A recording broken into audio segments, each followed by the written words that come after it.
উপনির্বাচনে এবার বাম শিবিরের সঙ্গে কংগ্রেসের জট। পুরুলিয়া কোচবিহারের পর এবার বাগদা নিয়ে জটিলতা। উপনির্বাচনেও ফরওয়ার্ড ব্লকের সঙ্গে সংঘাত কংগ্রেসের।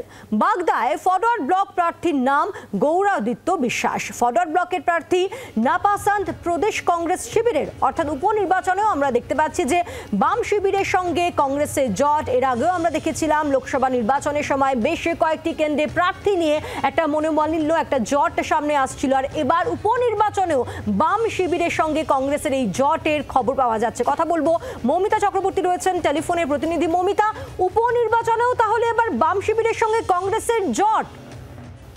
দেখো, লোকসভা নির্বাচনে লক্ষ্য করা গিয়েছিল যে ফরওয়ার্ড ব্লকের সঙ্গে পুরুলিয়া এবং কোচবিহার আসন নিয়ে কংগ্রেসের সরাসরি সংঘাত ঘটে।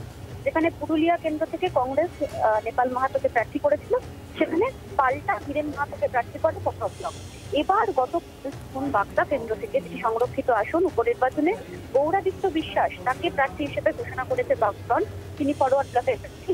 কিছুক্ষণ আগে কংগ্রেসের তরফ থেকে জানিয়ে দেওয়া হলো যে বাগদা এবং রায়গঞ্জ, যদিও রায়গঞ্জ আসনটি সিপিআইএম কংগ্রেসের জন্যই ছেড়ে রেখেছিল, কিন্তু বাগদা আসন, সেই আসনেও কংগ্রেসের তরফ থেকে প্রার্থী দেওয়া হবে।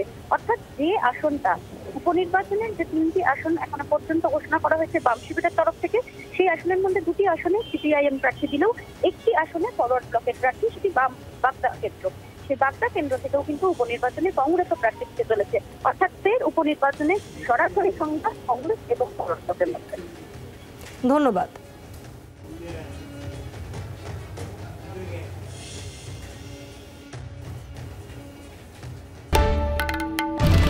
বাংলার আওয়াজ, বাঙালির আবেগ, জি 24 ঘন্টা।